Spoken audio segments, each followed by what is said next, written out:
l'ex-Indochine entre dans une frileuse légende et, s'ignorant désormais, les deux nations rompent les liens tissés pendant près d'un siècle. L'une s'apprête à affronter le drame algérien,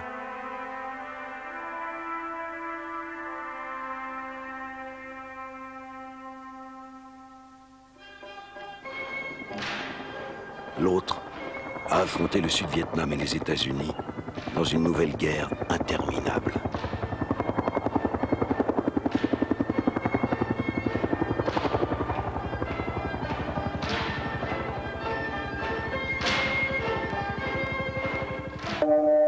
Les années passent, la France et le Vietnam voguent à distance. Et pourtant...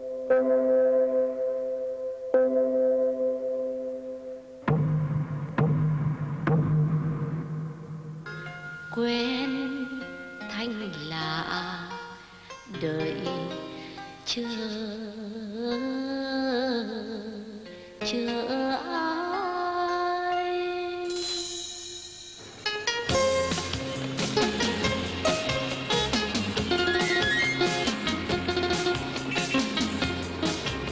Il flotte sur Hanoï, en ce matin de mars, des images d'un passé vieux de 37 ans.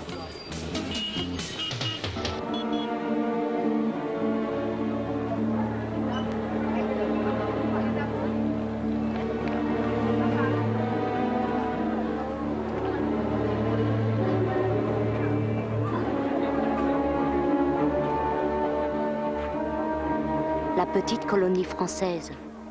Les militaires sortent de la cathédrale. Comme au temps des années 50.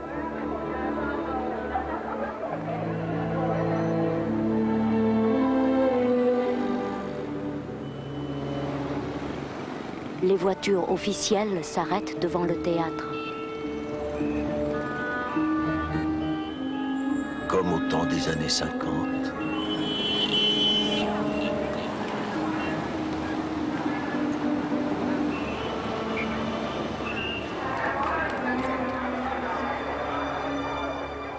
Magie du cinéma.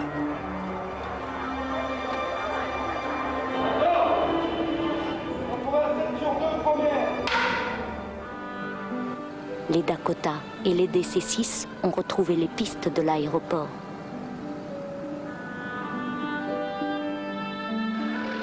Les années 50 et 90 se télescopent.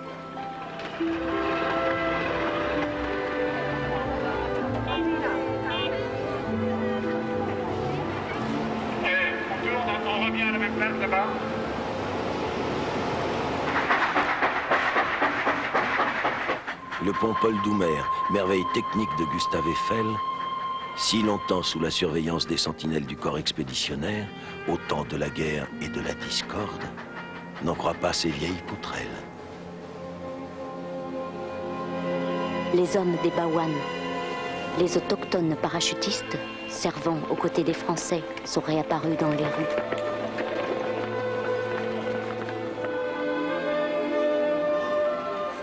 L'armée française elle-même a redébarqué au Tonkin. Pacifiquement, cette fois-ci. Magie du cinéma. Pierre Schoendorfer tourne Dien Bien Phu. Non, les Français le mettent tout droit là, ils ne mettent pas de ce qui américain. L'armée française participe.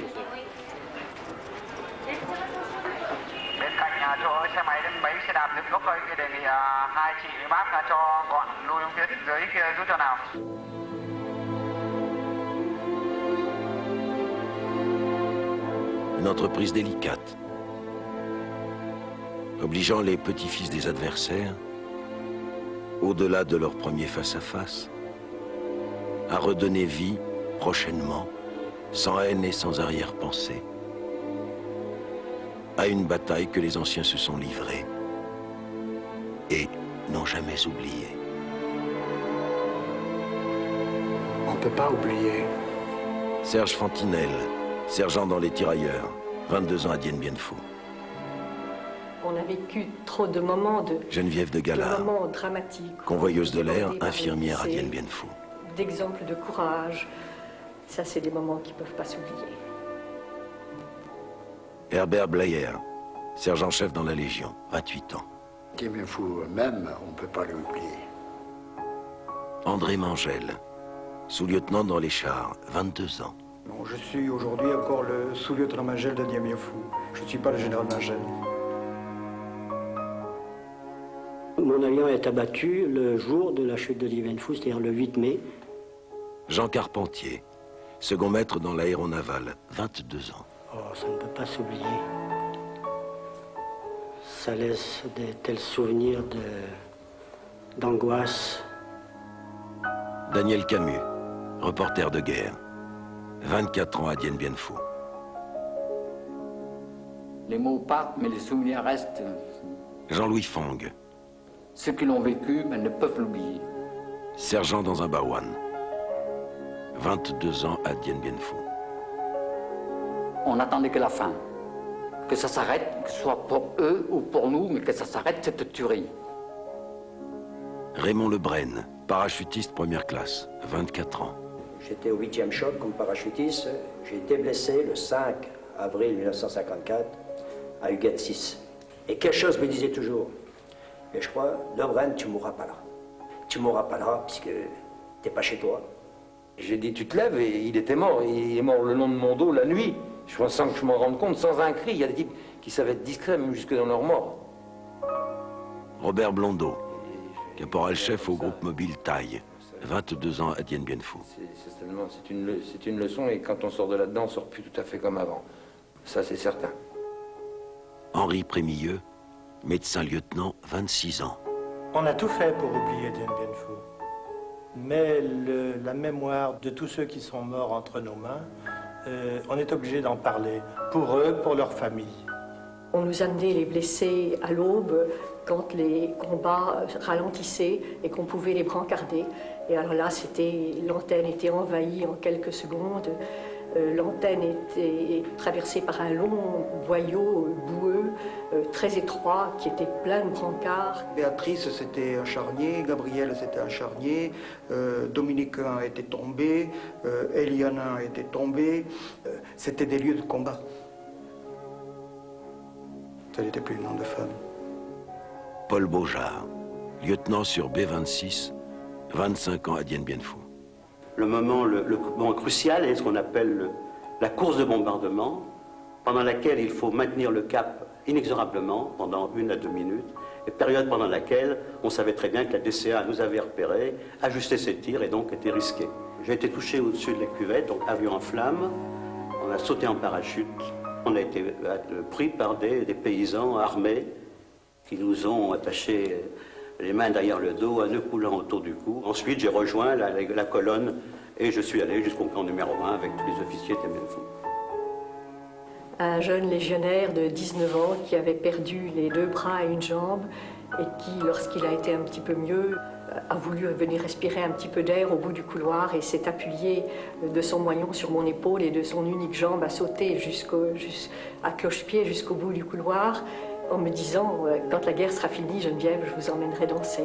Mais la chance qu'on a, c'est d'avoir été témoin d'un événement fantastique, historique, mais c'est aussi d'avoir eu Schoendoerfer, qui est un homme qui a énormément de talent, qui sait bien, qui raconte bien l'histoire d'hommes qui sont dans la merde. Et là, on était vraiment dans la merde. Fou. Au Vietnam? Pour les jeunes générations, effacer un passé de violence et de combat ne présente guère de difficultés. Le jour. Bandem. Bandem, le jour, Bandem. Badem. Badem, ok. La nuit. With you and me, and with your friends, all.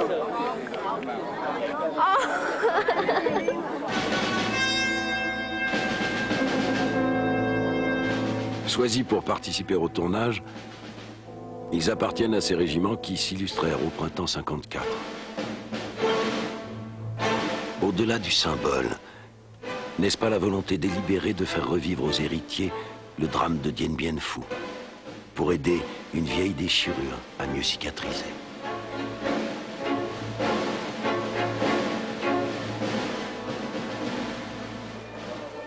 De son côté, le Vietnam joue le jeu et prête au film quelques-uns de ses propres parachutistes.